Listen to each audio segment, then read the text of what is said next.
Chalk Out by Nagarro, the podcast where education and technology intersect.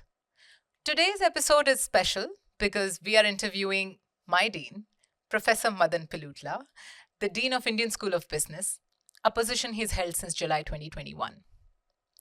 Professor Madan has an undergraduate degree in mechanical engineering from BITS Pilani, a postgraduate degree in personnel management from XLRI Jamshedpur, and from both these institutions, he has distinguished alumni awards. He went on to do his PhD at the University of British Columbia. Before joining as dean here at ISB, Professor Madan spent 22 years on the faculty of London Business School, where he held several leadership positions, introduced popular negotiations electives, and went on to win several teaching awards. His research focuses on decision making and negotiations, especially on cognitive and motivational biases in these areas. Well, beyond academia, Professor Madan has conducted corporate trainings for several leading global organizations and multilateral organizations. He also serves on the board of many organizations. Welcome, Dean. Thank you. Thank you for having me here. Well, I'm here on campus, so thank you for having me here. Okay. And it's brilliant here. It's raining. And what would it be like to be home on campus without rain and the peacocks? I hope you saw some peacocks. Oh, I did. We've also added a few boars on campus. I hope you've seen them too. Oh, yeah? They used to be there in my time. Yeah, we have more of them now. Oh, that's fantastic. Yeah. Non-humans. You can see them. Yes. Great. Well, we have gathered here today because I hoped to take this conversation to the place where we can discuss how education and technology intersect these days, especially higher ed. See, this is a fast emerging world of AI. And we at Nagarro want to talk to thought leaders in education to understand what's happening on ground. Are there challenges they're facing? Are they moving at the same pace we're moving or we imagine we're moving? And so here we are. And I'll start this with your research, sir. You have been studying cognitive biases, motivational biases in negotiation. I want to know, now that this world is moving towards algorithmic decision making, how do these human biases hold or not any longer? The very simple thing with algorithms is they're only as good as the data they're trained on, right? So that's the obvious. The obvious one. So the biases that have affected the way that people have made important decisions in the world and that have resulted in certain kind of outcomes, some of them do get baked into models, right? So just because of the data itself.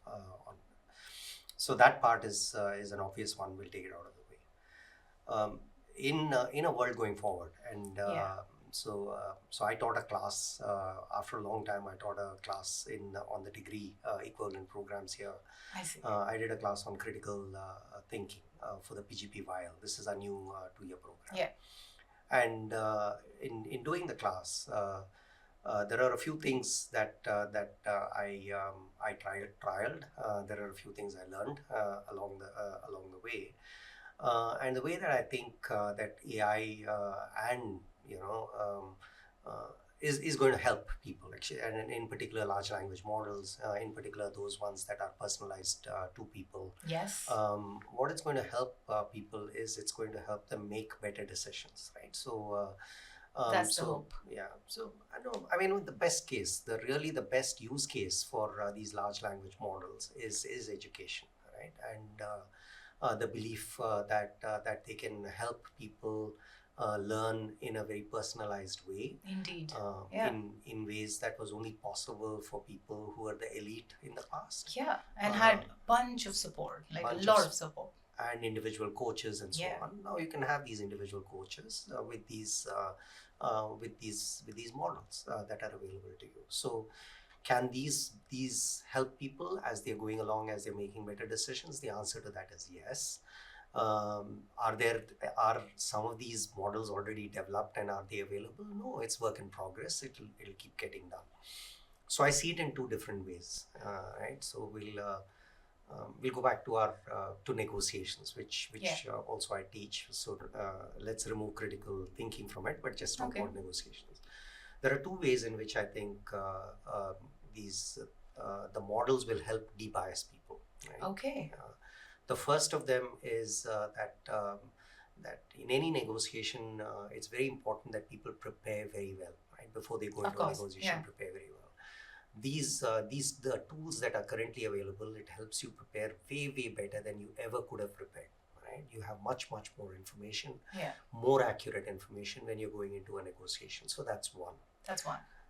And the more information you have in a negotiation, the less biased you are when you about what goes on in the negotiating table. Yeah. So for example, the anchoring and adjustment heuristic. Right? Yes. So you know that. So anchoring in insufficient adjustment, I have to say. Okay? All right. So that one, so it's real. It's one of the most pervasive kind of traps that we all fall into.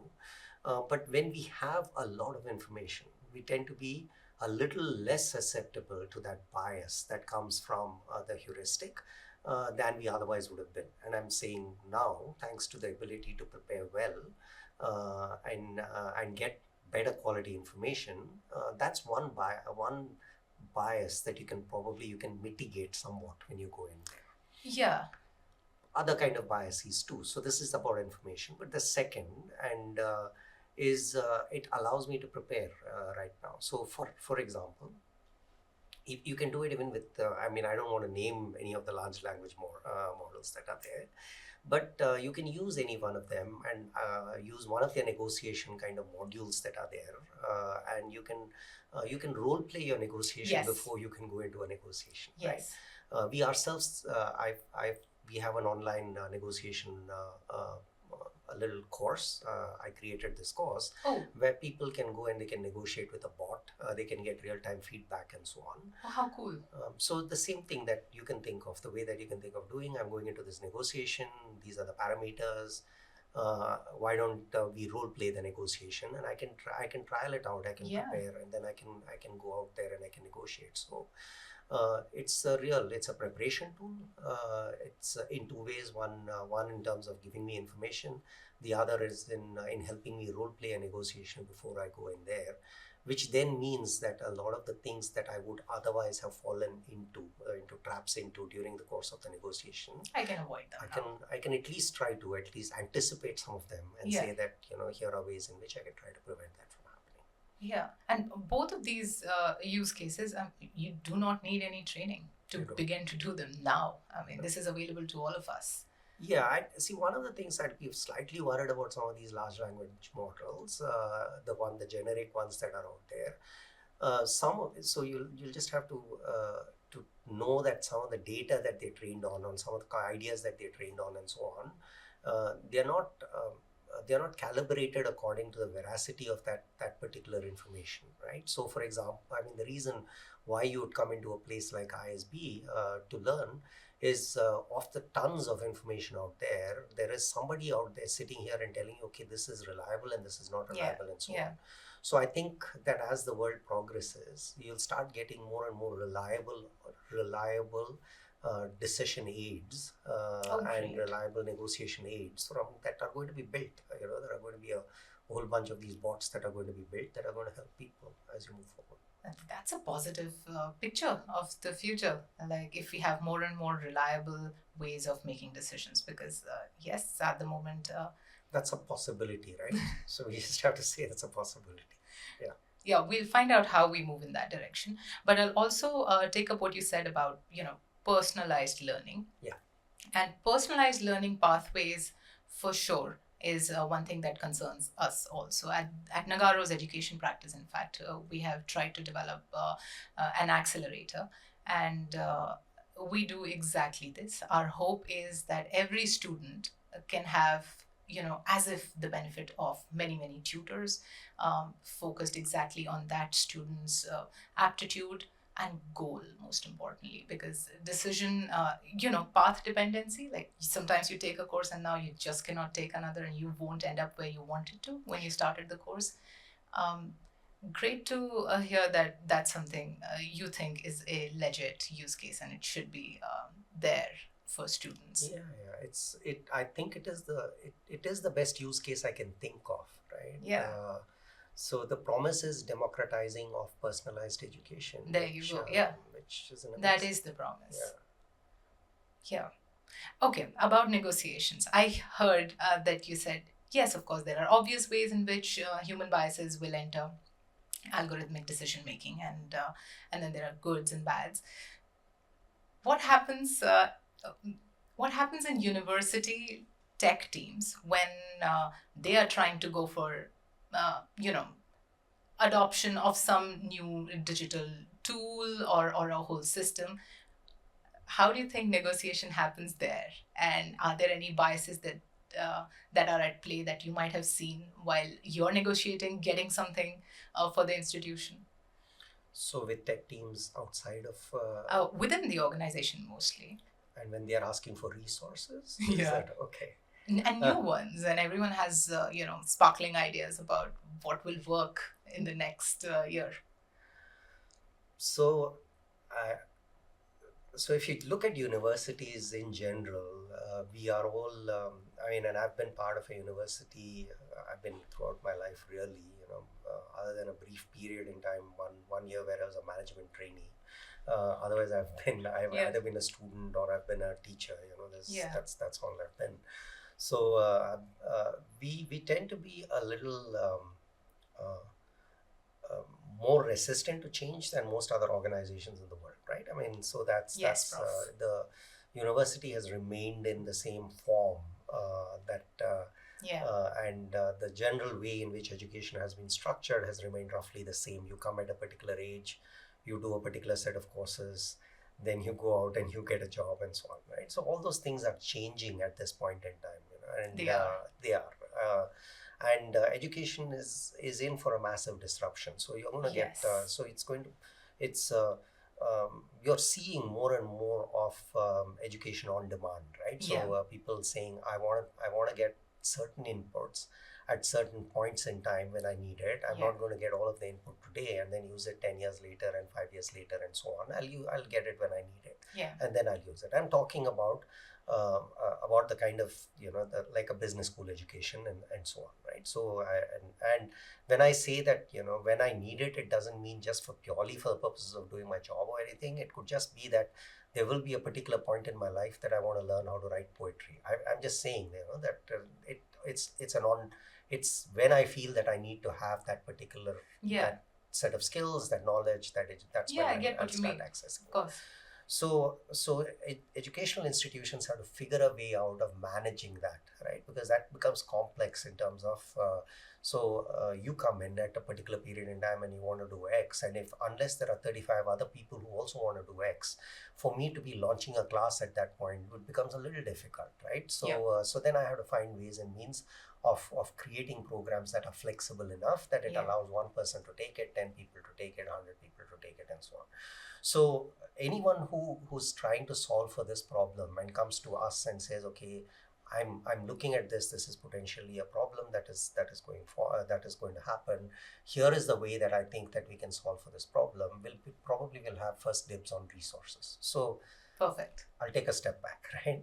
So in negotiation parlance, it really comes down to it, or in any kind of a persuasion thing, it really comes down to the fact that who is the person who's making a claim on a resource, who's able to tell you that they're solving the problem that is uppermost in your mind at this time, right?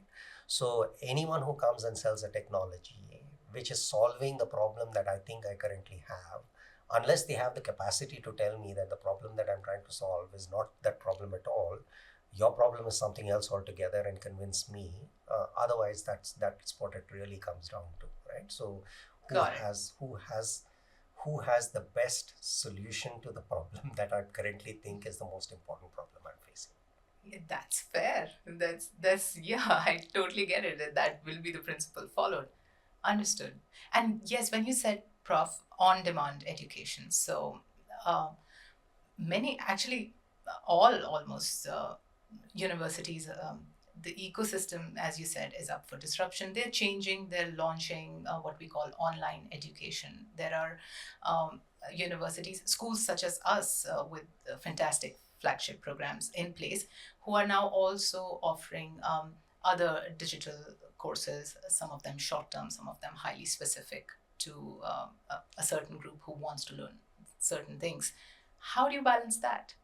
How do you balance a flagship offering with on demand, smaller digital offerings? Yeah. I think we, so I think we get caught up a little in language. We have to be a little careful, right? Okay.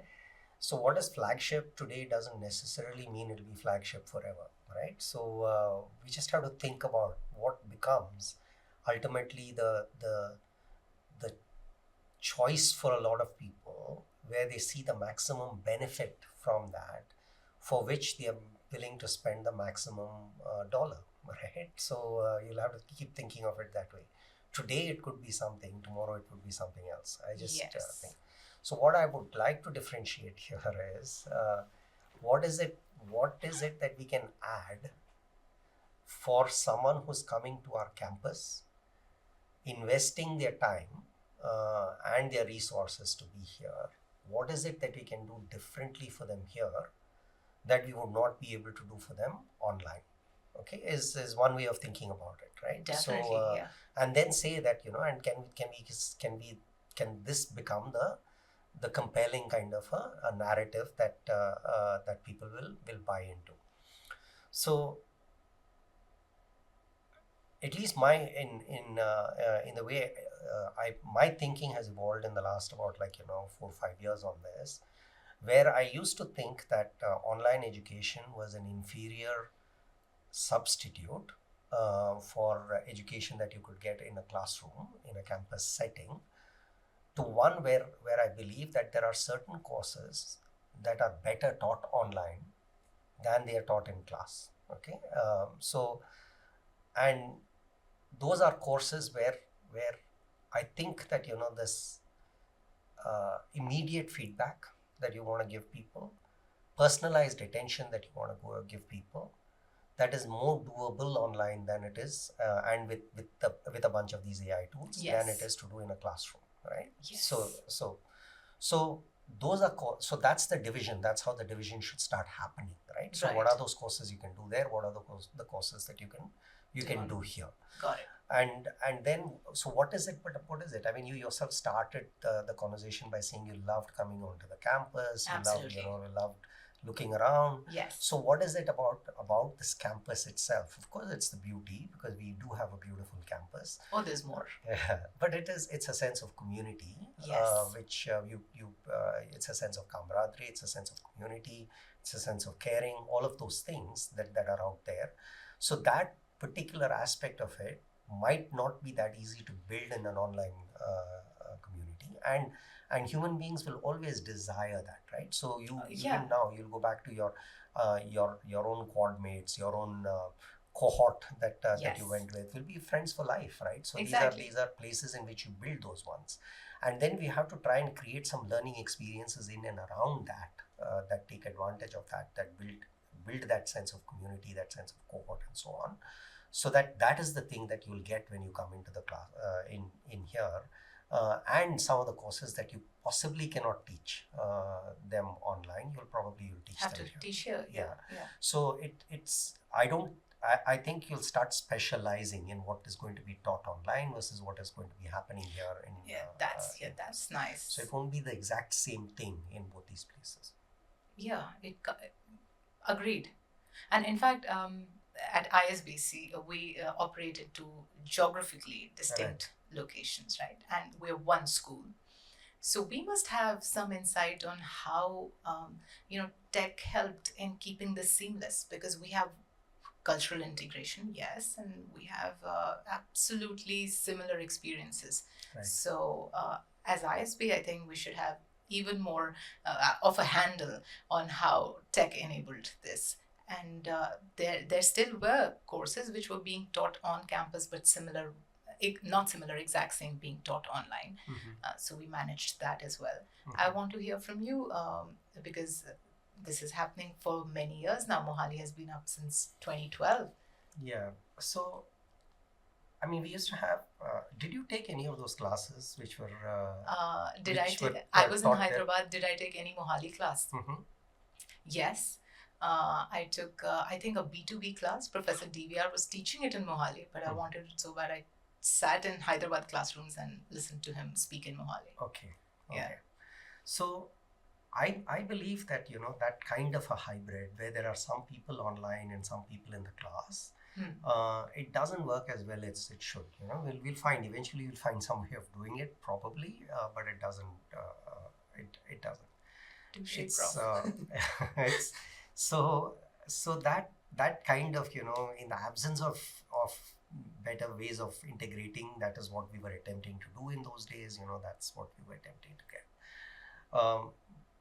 But ultimately, so the one is that, purely online class where everyone is online, where, there are Mohali students, Hyderabad students, everyone taking it, is one way of creating that kind of comfort. Those classes were called telepresence classes or something, I think. Something like so. It used to be 8 classes in a course, and 4 were physically held here and 4 were physically held there. Correct. And telepresence rooms you had to sit in and so on. Yeah, so I think you can have these, and you can create courses which is completely online where everyone is participating. One of the ways in which the school has always, the school is integrated across the 2 campuses. It is more integrated at the level of the staff and the faculty than it is integrated at the level of the students, the student and the student body. And we still haven't cracked that. Okay, so I'm not going to claim that we've cracked that. We haven't cracked that. But the way that it happened at the level of the faculty and the staff is that we've been completely agnostic about where any function head will reside. Okay, so for years and years and years, the head of programs was resident in the Mohali campus, not in Hyderabad. Right. The head of the faculty was resident in Hyderabad, not in Mohali. Right. So it really doesn't. That worked. Yeah, that worked. Similarly, when it came to other kind of staff functions, whether it was alumni affairs or whether it's finance, whether it's HR, we didn't really mind where the head of that department sat. So they sat there or here, because I mean, working across these geographical boundaries was easy for people and to travel back and forth and so on. So some amount of physical interaction was necessary. It wasn't like, but not a whole deal. But some amount of interaction was necessary. Otherwise, just, the systems were integrated enough. When we figure out a way to integrate the student body, I'll let you know. Okay. Yeah. But at this point, I'll be on it, Prof. But at this point, I wouldn't say that, I believe we give an identical experience for people in Mohali and in Hyderabad. I believe that, okay, 100%, because it's the same faculty teaching, it's the same courses, it's the same admissions procedures, it's the same recruitment. But do the Mohali and Hyderabad students, are they integrated? I don't think so. I don't think so. So maybe less of those telepresence classes moving forward and some other ways of... I think... we don't have any now. Oh, no more? I see. Yeah. Great. Yeah. Tell me, what was your experience of it? Well, one, I wanted the course really badly. So maybe I'm not an average, my experience wouldn't be average. So I was listening. Was it difficult to pay attention? Yes. Was it easier to sleep instead? It was. It wouldn't have worked had I wanted the course any less. I absolutely required that course for specializing in marketing, for majoring basically. So that was one experience. I took another course by Professor Voletti actually, which also was done in this fashion. But then that course was so interesting that I didn't have opportunity to sleep, even when he was teaching in Mohali and I was sitting in Hyderabad. But yes, I can imagine that the average experience could not have been 10 on 10. There would have been a dip when Prof was elsewhere and you were only just watching him. Because he was, and for the professor as well, I would assume. Yeah. Because how do you You have this, your set of students in the other campus, but here they are live. You are watching them. You can see their body language. You will obviously concentrate on solving their doubts, so to say, more. Yeah. But I'm glad that's gone. Yeah, but a fully online class is possible, right? I mean, everyone is online. And, you can, yeah. and there are ways in which you can do that. You can see COVID forced it on us, Yeah. so people have figured out how to do this and to do it really well. So it's fine. I mean, you can do those. We can. We absolutely can. Yeah. Well, Prof, I'll change the direction of this a little bit. I remember at my convocation, right? I remember, and I think you've done it in another address as well. You're big on social responsibility. You kind of make sure you remind us of that when you're handing out our diplomas. So, ISB graduates, how do you think we're doing in terms of, like, are we giving back to society as you hope in your addresses? And do you have ideas for us to do something, some concrete steps, or some imaginative steps even that would do? Let's just say this graduating batch in 5 years, what do you want to see them having done for society at large? Because you say, hey, you're privileged to attend this institution. Make sure you go and, give back in some way. I've been out a year. I'm not sure I've given back yet. I want to. So give me ideas. So one doesn't need to think big, right? I mean, the thing. So let me first let me tell you that I'm very, very proud of our alumni. We are in various ways. They have given back to society. Some are very obvious. You can go and look whether they're leading NGOs or so there are very significant things that they're doing in solving real problems out there in the world, right?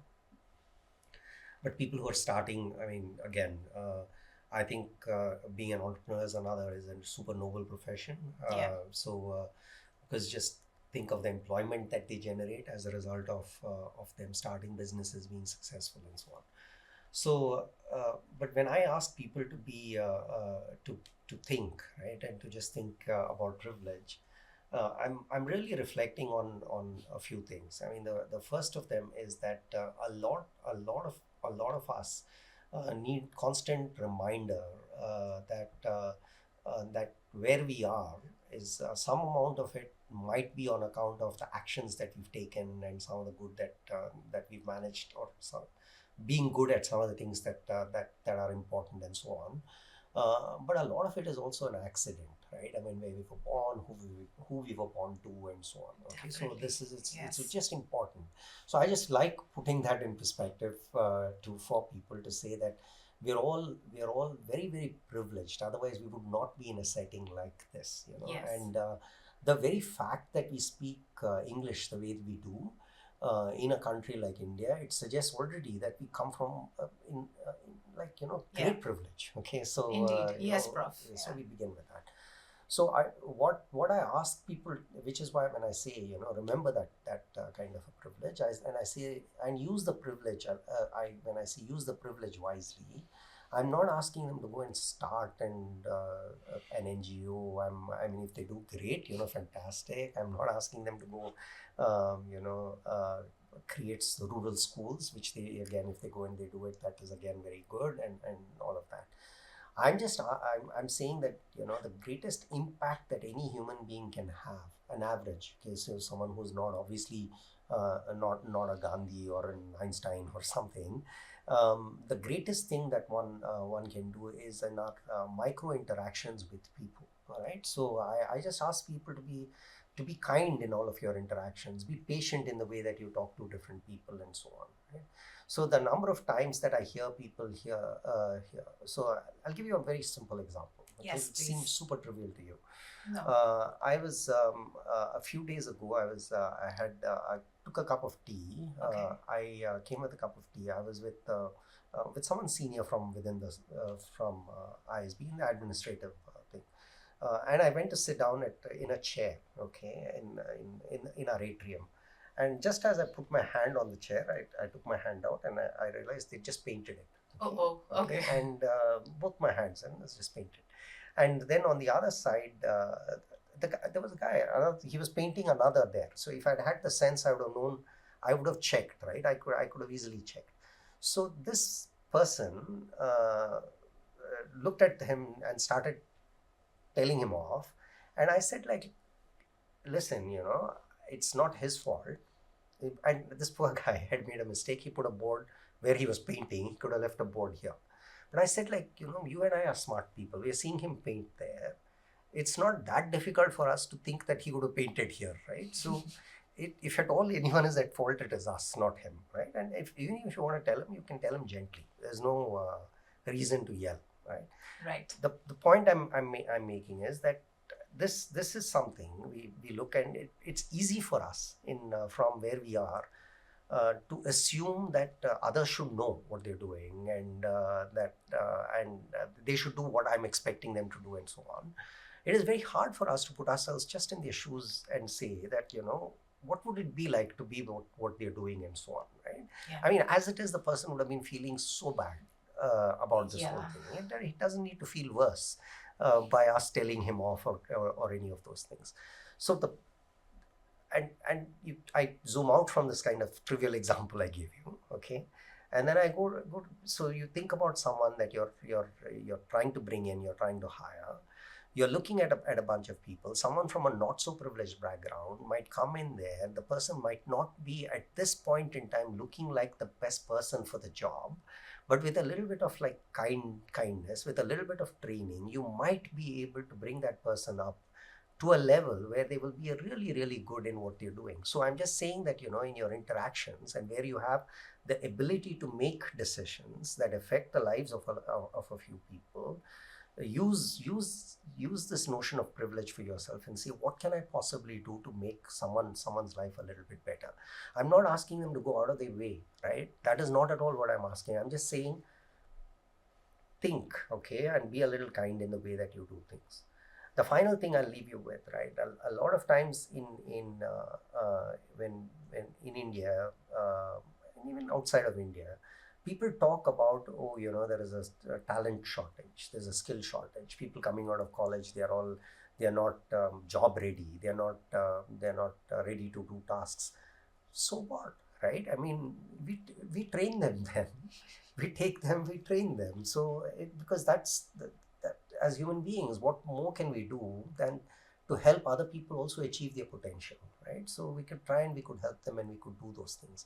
So when I say whenever I lay it out and I say, remember your privilege, I'm just asking people to remember their privilege in their interactions and where they can have an impact and so on.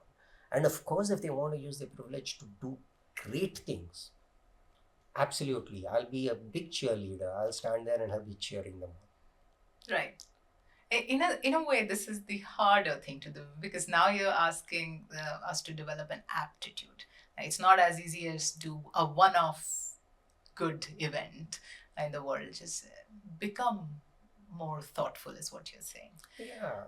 And all endeavors, and I do suspect now, the more I see, the more I feel that there are ways tech can help in even doing better for the society. And there are a bunch of examples, even from our own college, and there are founders who are doing a great job. Are we teaching that already in schools? Is that already happening? Are we showing them that there are ways you can leverage tech to do pretty much everything, even if that everything means being a good person, being kinder, and like I said, using the privilege well, because that should already now be part of education. I think it's a wonderful question, right, and a wonderful observation. So a lot of very thoughtful contributors to this debate about what is tech going to do, what is AI going to do, right? And a lot of the very, very good people among them, one of them is in fact a very close friend of mine, a person by the name Panish Puranam, who talks about, he's a professor at INSEAD. I see. He talks about about humanizing organizations, using AI, right? So how you can become more human, and you should get his book. Okay? Oh, I should. So I mean, his whole thing is that you need to be thinking about how do I use these tools to make people's lives better, right?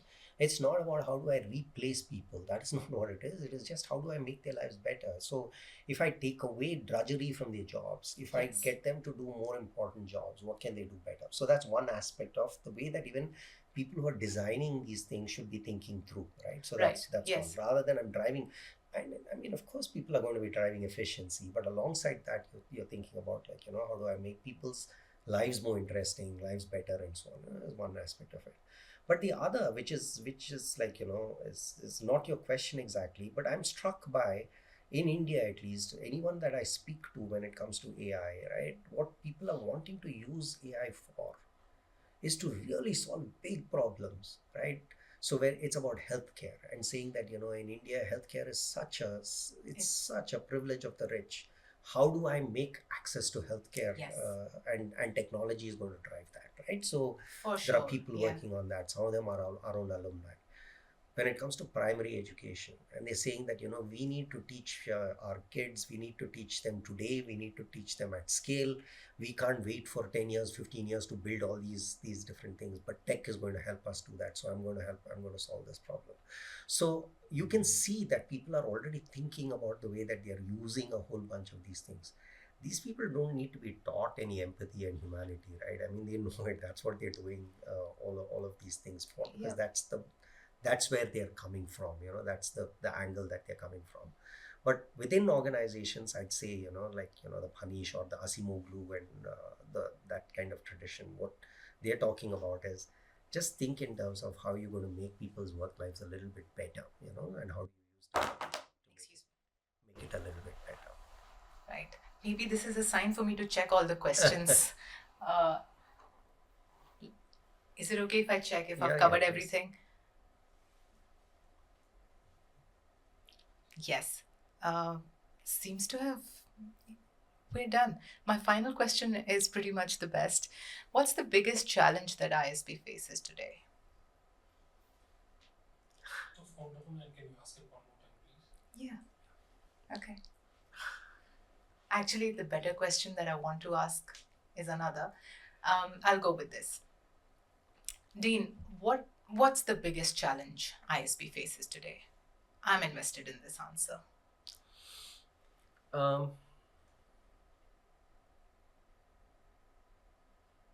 So we have to take in an uncertain world, right? We have to take certain bets about the way we have to take.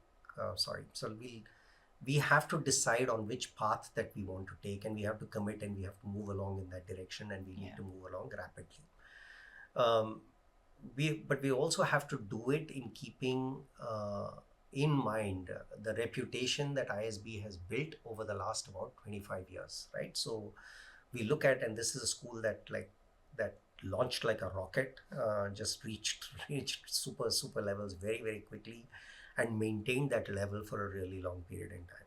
So we are looking forward, and we're saying that this is unprecedented, So and every generation would like to believe that they live in unprecedented times, right? So, but I do think that at this particular point where education is going to move, what technology is doing in the world of work and so on, I haven't seen it in my lifetime. It's happening now, right? Yes. So you're looking at and you're looking now.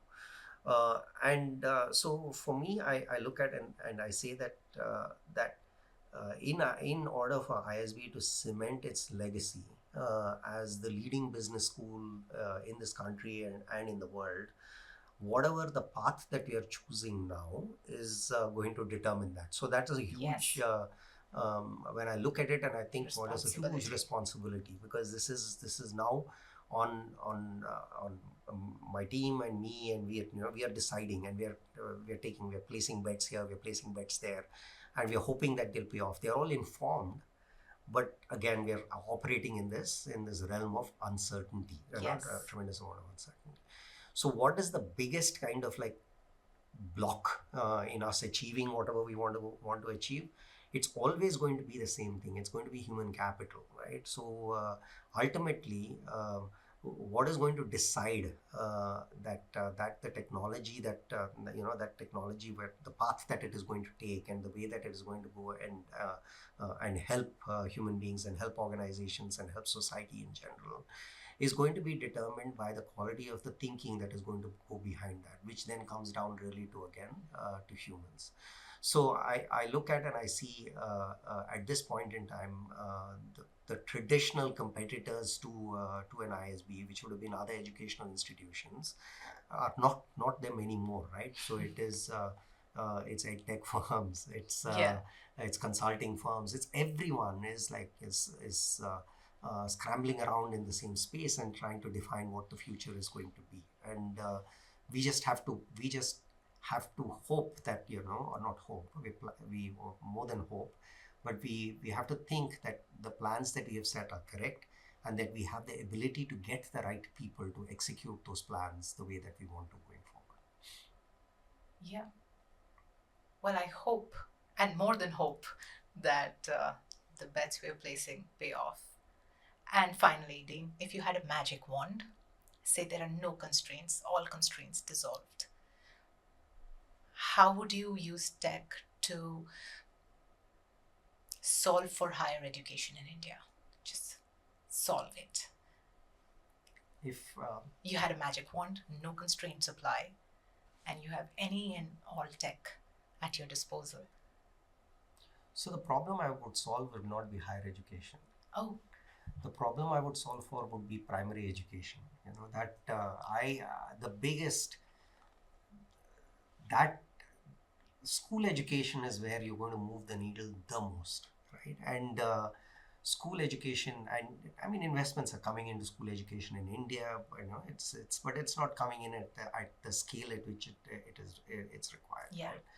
So if I had no constraints, that is the problem that I would be solving. I think about, right? So first, this whole personalized learning that we're talking about. Definitely. For every kid in India. Okay. Fantastic. So that would be one leg of it.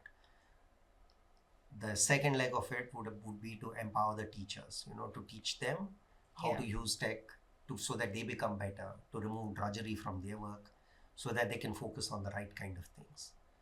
I'm with you on this. Yeah. And the third is the communities from which they come, right? So you look at, to a large extent, you can think about, you saw we have a new building on campus, right? So on the day that we opened that new building, there was an IAS officer who had come, and he's an alum of the school, a big friend of the school. He's the principal secretary of the chief guest, the deputy chief minister who would come. I see. And he was talking about educating girls in schools in rural parts of India, and he was talking about the barriers, right? Why is it that they were not a whole bunch of barriers. Got it. Yeah. And all of them, and most of them came in and around a community misunderstanding of the value of education and what it does and what it doesn't do and so on. So that's another, so that, and that's again one of those places where you can think of where it can help that group of people change those attitudes. So that's where I would be if I had unlimited resources. That's what I would attempt to do. Well, I love that answer, Dean. Well, thank you. Thanks for your time. Thank you. It has been fantastic talking to you. Thank you. Thanks for listening. Please watch the whole thing again. You'll want to revise certain parts.